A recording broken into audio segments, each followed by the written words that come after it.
The blood on Cordelia's torn dress had already darkened to the color of rust when she stumbled across Maverick's threshold, her knees buckling like a newborn colt's. He caught her before she hit the weathered planks, her body lighter than the feed sacks he hauled daily, and for the first time in 8 years, another human being's breath fogged the air of his one-room cabin. "Please," she whispered, her voice cracked like dried leather, "don't send me back." Maverick Thornfield had sworn off women the day his fiancée ran off with the railroad man, taking his heart and half his savings. He'd built his life around solitude, raising cattle, tending his small spread, and speaking only to his horses and the occasional traveling merchant. But the woman in his arms bore marks he recognized from his own father's fists, purple fingerprints around her throat and a split lip that spoke of fresh violence. He carried her inside, laying her on his narrow bunk while she drifted in and out of consciousness. Her auburn hair, matted with blood, spread across his pillow like spilled wine. When she stirred near midnight, her green eyes found his face in the lamplight. "I'm Cordelia Blackthorne," she said, struggling to sit. "My husband. He's dead." Maverick handed her a tin cup of water, studying her face for deception. "Dead men don't leave marks like those." She touched her swollen cheek, wincing. "I killed him. Hit him with a poker when he came at me with his belt again. He fell and cracked his skull on the hearth." Her voice carried no remorse, only exhaustion. "I've been running for 3 days." The confession should have sent him reaching for his rifle to march her to the sheriff in Willowbrook. Instead, Maverick found himself asking, "Where will you go?" "Anywhere but back." She met his gaze without flinching. "I have some money sewn into my skirt. I can pay you for shelter until I heal enough to travel." 8 years of silence had made Maverick forget how a woman's voice could fill empty spaces, how her presence could make his cabin feel less like a tomb and more like a home. He studied her hands calloused from work, not soft like his former fiancées had been. Honest hands. "Keep your money," he said finally. "You can stay until you're well." She nodded, tears spilling over her cheeks. "Thank you." That night, Maverick slept on the floor for the first time since building his cabin, listening to her quiet breathing from his bunk. Outside, coyotes howled their lonesome songs, but inside, the darkness felt less complete. He'd forgotten what it meant to be responsible for another person's safety, to have someone depend on his protection. When dawn broke, painting the mountains purple and gold, he found Cordelia already awake, sitting by the window and watching the sunrise with wonder, as if seeing it for the first time. The sight of her there, bathed in morning light, stirred something in his chest he thought buried forever. By the third morning, Cordelia was attempting to help with chores despite her injuries. Maverick found her in the chicken coop, scattering feed with her left hand while cradling her bruised ribs with her right. "You shouldn't be up," he said, taking the bucket from her. "I won't be a burden." Her chin lifted with stubborn pride. "I've worked since I was old enough to hold a broom." She moved carefully, favoring her left leg, but her determination impressed him.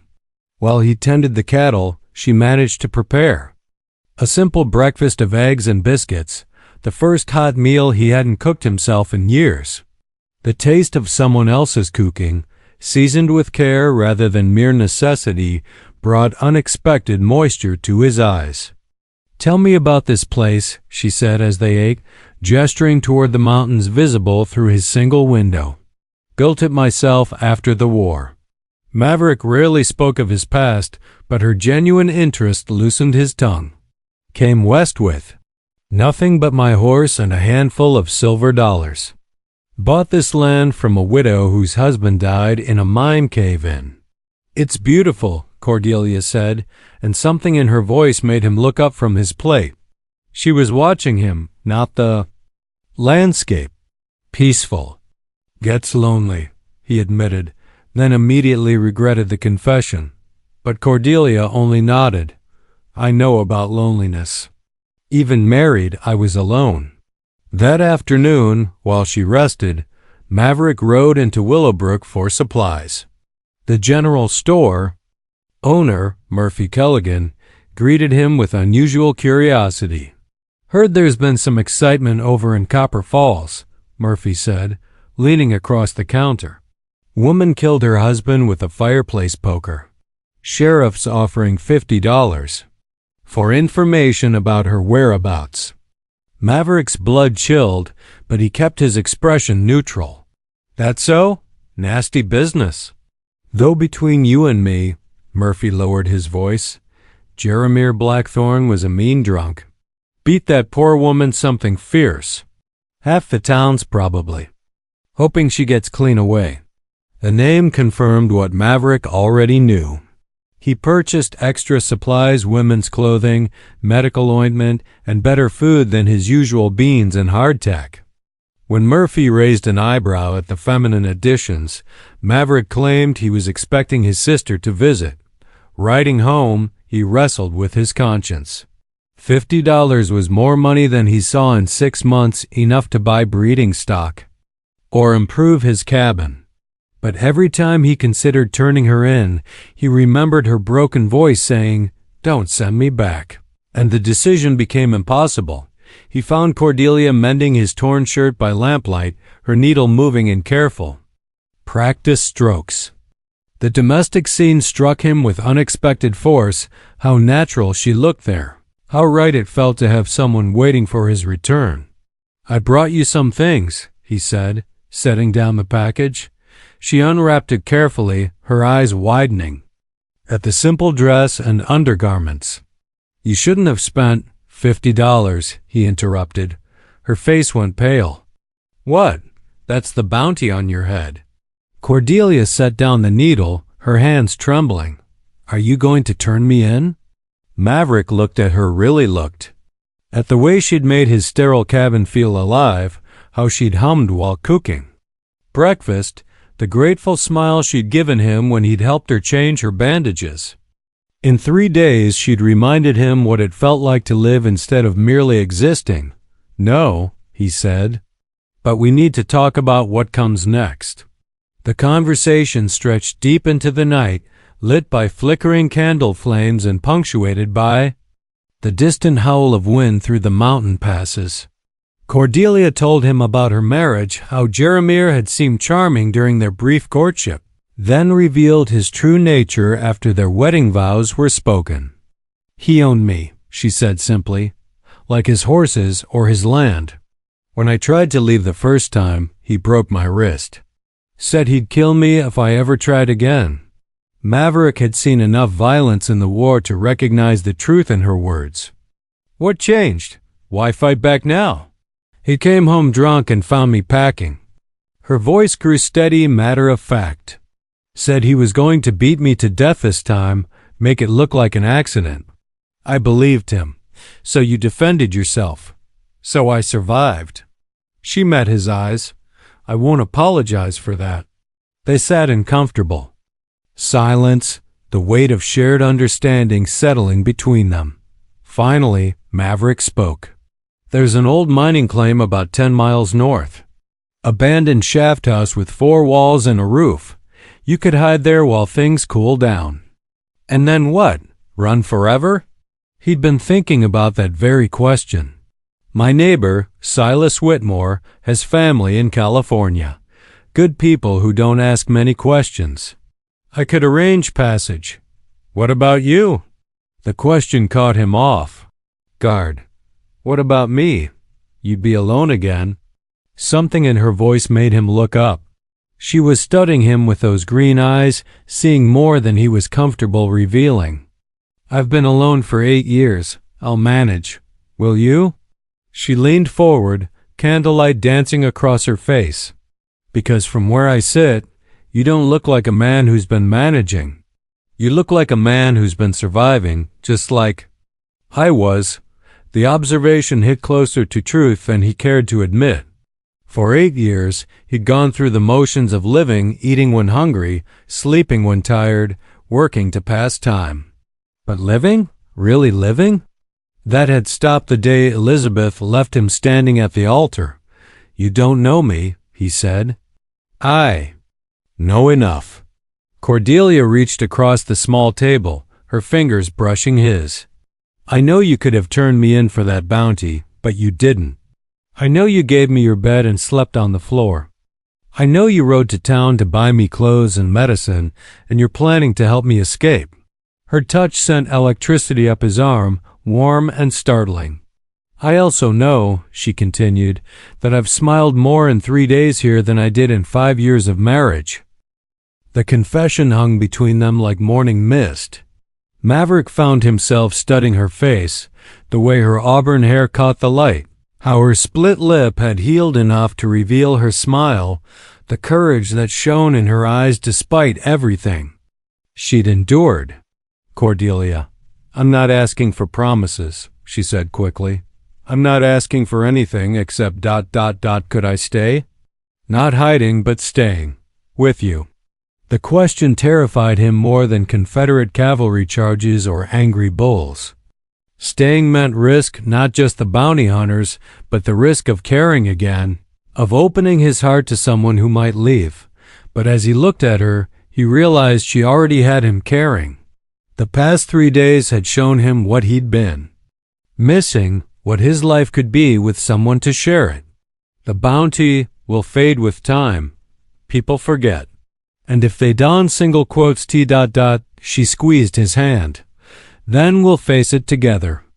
The first test of their fragile partnership came a week later when dust clouds on the horizon announced visitors.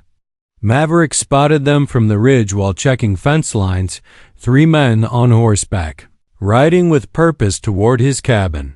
He spurred his horse home, finding Cordelia hanging laundry behind the house. "Get inside," he said urgently. "Hide in the root cellar." She dropped the wet shirt, reading danger in his face. "Who is it?" "Don't know yet, but we're not taking chances." The root cellar was cramped and dark, barely large enough for one person. Maverick helped her down, then covered the wooden hatch with a braided rug and set his chair over it. By the time the riders approached, he was sitting calmly on his porch, whittling a piece of pine. The lead rider was a tall man with a tin star pinned to his vest, Sheriff Coleman from Copper Falls. The other 2 looked like hired guns, hard men with cold eyes and well-used revolvers. "Afternoon," Sheriff Coleman said, not dismounting. "I'm looking for a woman, Cordelia Blackthorne, wanted for murder." Maverick continued whittling.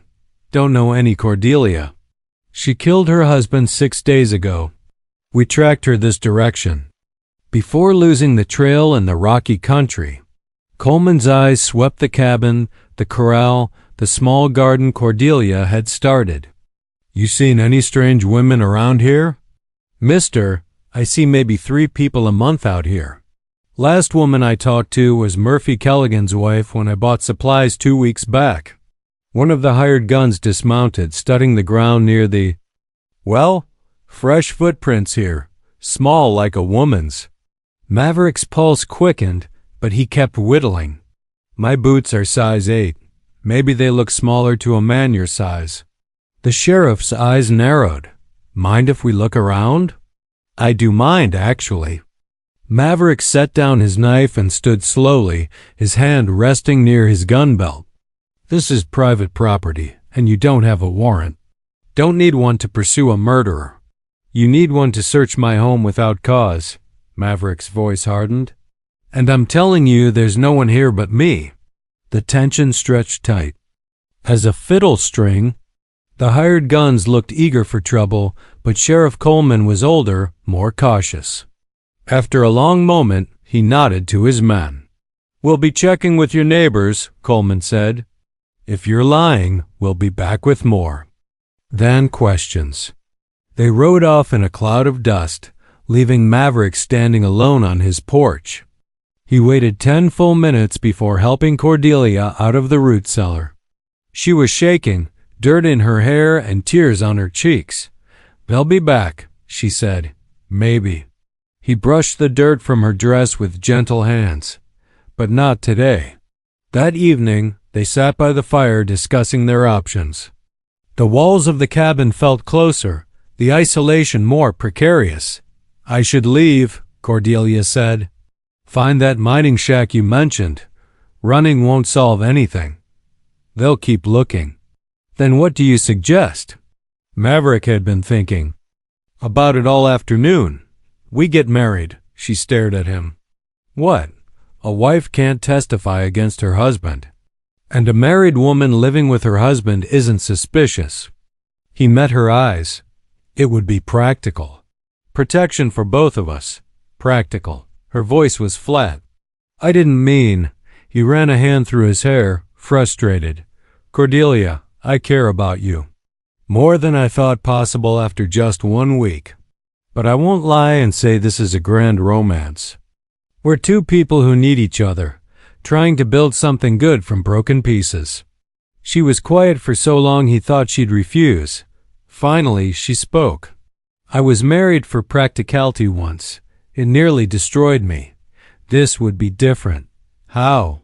"Because I'd never raise my hand to you. Because I'd rather die than see you hurt." The words came from someplace deep and honest.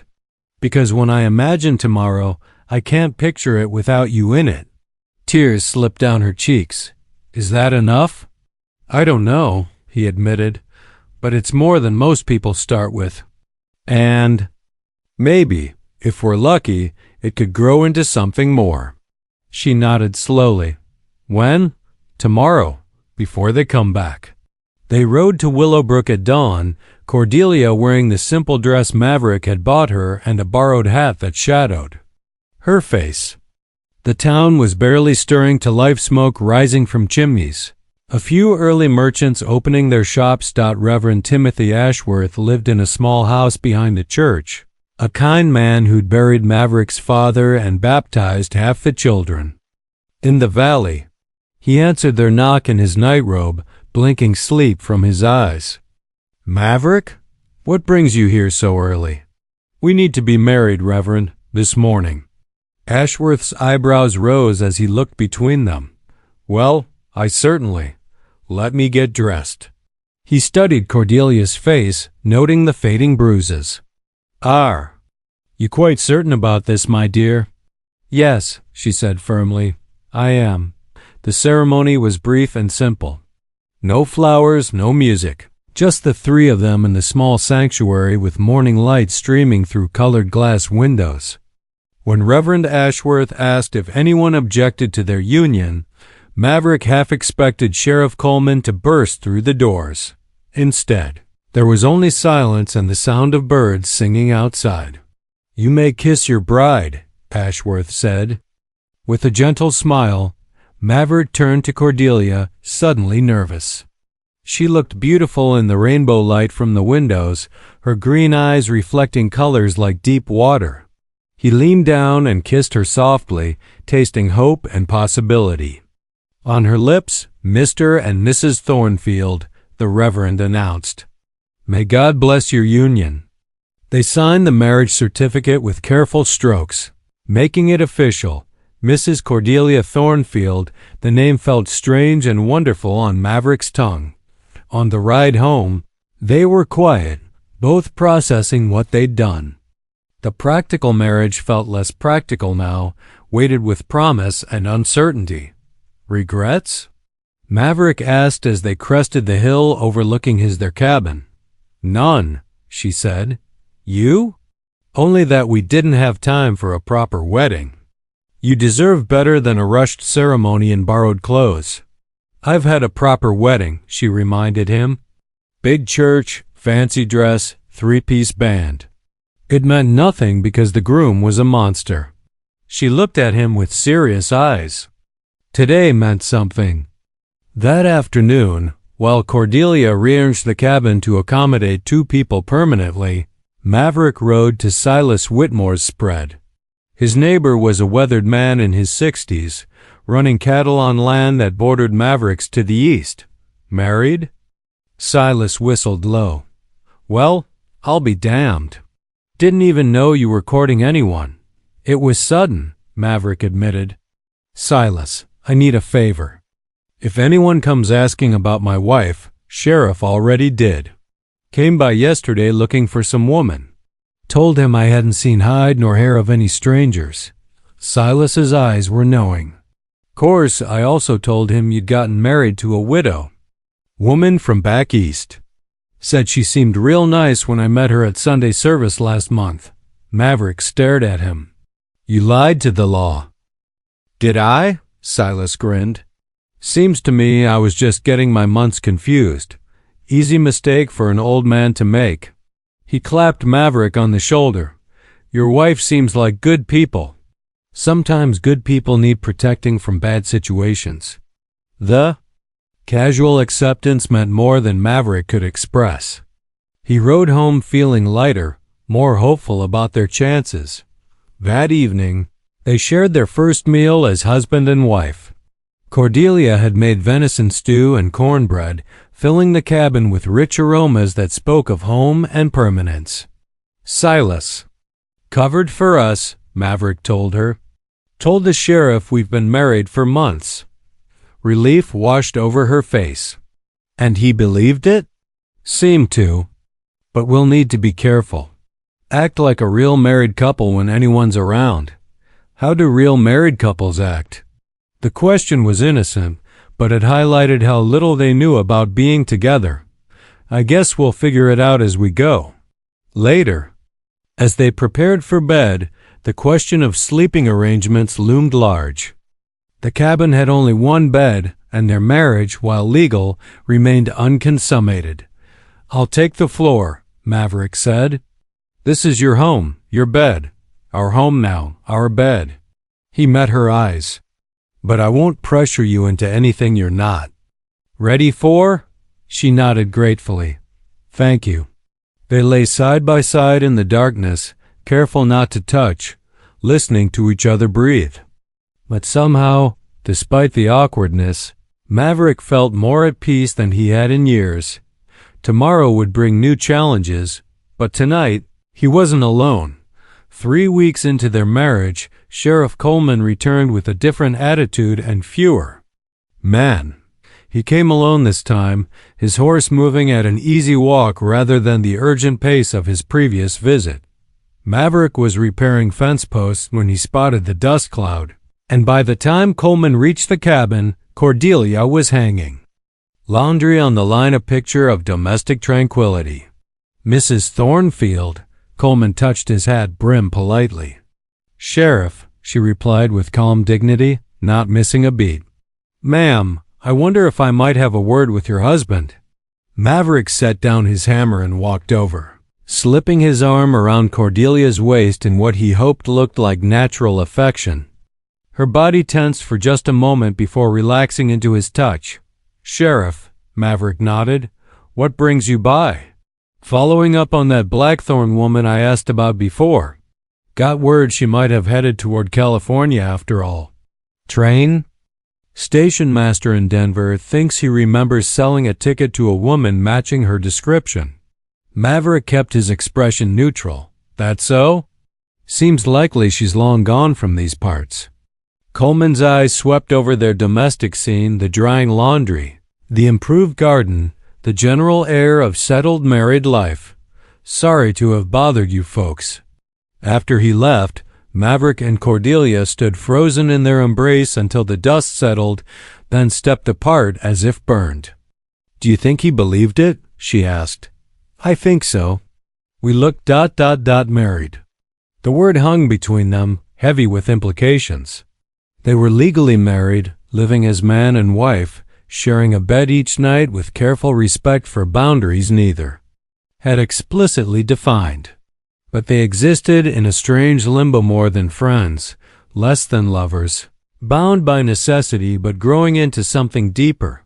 That evening brought an autumn storm, fierce winds driving rain against the windows like thrown gravel.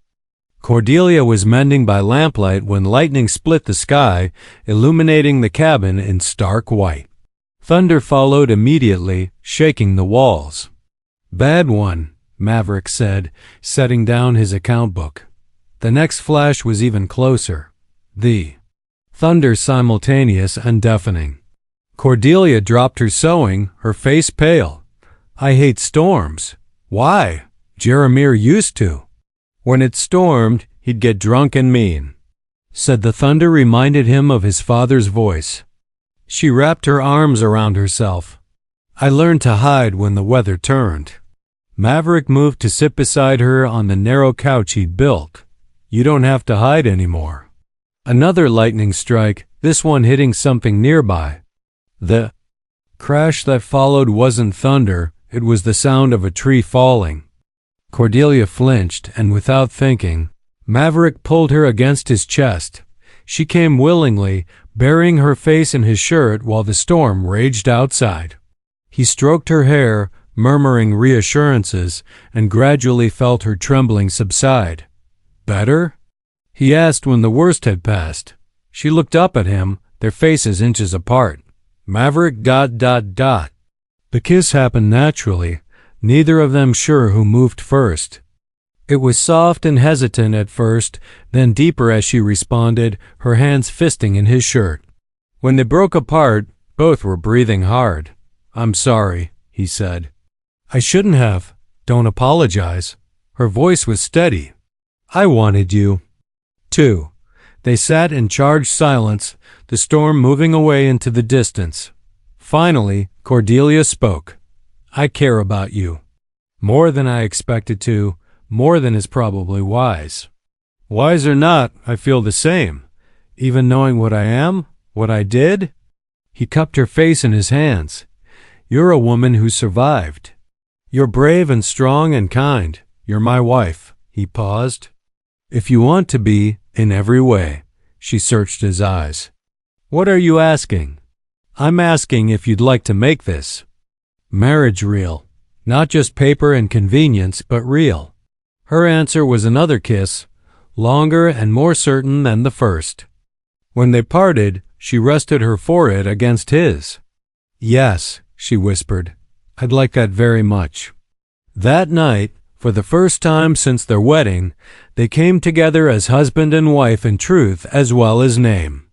It was gentle and patient, a claiming and a surrender both, and when morning came, something fundamental had changed between them. They were no longer two broken people hiding together. They were partners, lovers, a family of two building something beautiful from the ashes of their separate pasts. Outside, the storm-washed world sparkled in sunshine, and inside, Maverick Thornfield discovered he remembered how to hope. 2 years passed like seasons changing gradually, then all at once. The bounty on Cordelia's head became old news, replaced by newer scandals and fresher crimes.